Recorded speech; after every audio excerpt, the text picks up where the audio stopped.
they hunting each other now? Well, have no fear, sci-fi fans, monster movie fans. The Predator is back. That's right. This time it's called The Predator. Of course, this is based on the 1987 movie that started it all, starring Arnold Schwarzenegger. That was called Predator, and it spawned a whole cottage industry of Predator movies and series and things. We had Predator 2, we had Predators, we had a subgenre, Alien versus Predator. We had a couple of those. And now 20th Century Fox, which made hay with all of those movies, has brought it back to its roots. And it is written and directed this time, good news, by Shane Black, one of the most proficient and prodigious filmmakers out there in this kind of genre. He actually wrote, of course, and created the Lethal Weapon series, and then as a director did Iron Man 3, Kiss Kiss Bang Bang, Nice Guys, and now he's behind the camera on this one.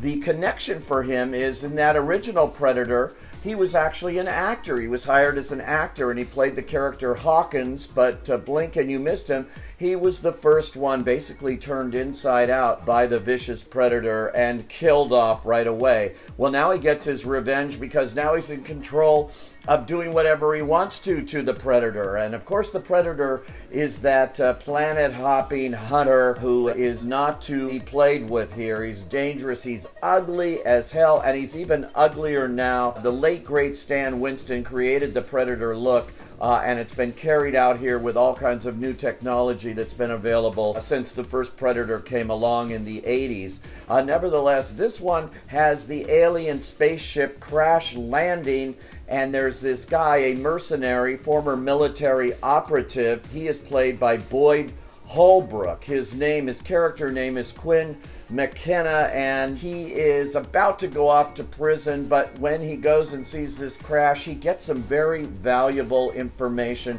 and a very valuable device that he knows he's got to get to safety. And so what does he do? He puts it in a box and he sends it to his young son Rory, played by Jacob Tremblay of Room fame. And he thinks, you know, his father's been estranged from him and his mother. He thinks that it's kind of a toy that his father has sent him, maybe a Halloween costume, which he does use because it's conveniently Halloween.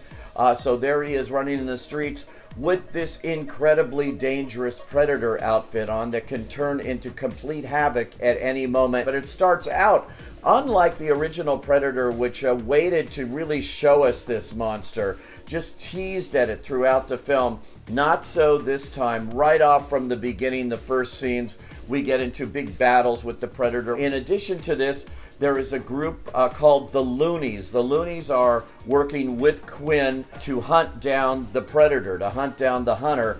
And they are like something out of a Monty Python movie. They're here for big laughs. They are all like really coming up and trying to top each other with the jokes and the crazy lines. And they're all like really kind of damaged individuals. Their military career and where they came from really did a number on them. The PTSD, all of this is happening with them. But they are a little loose in the head, but they know how to bring it when the action is required. So this whole group going after the Predator, lots of action. Shane Black knows exactly what he's doing with this one, and it's really kind of fun. I had a good time. It's a throwback. It's an old-fashioned monster movie, and I think you will too. Look, if you like the original Predators, this gives you something more to chew on, certainly brought up to date with a really fun reboot. I say, go.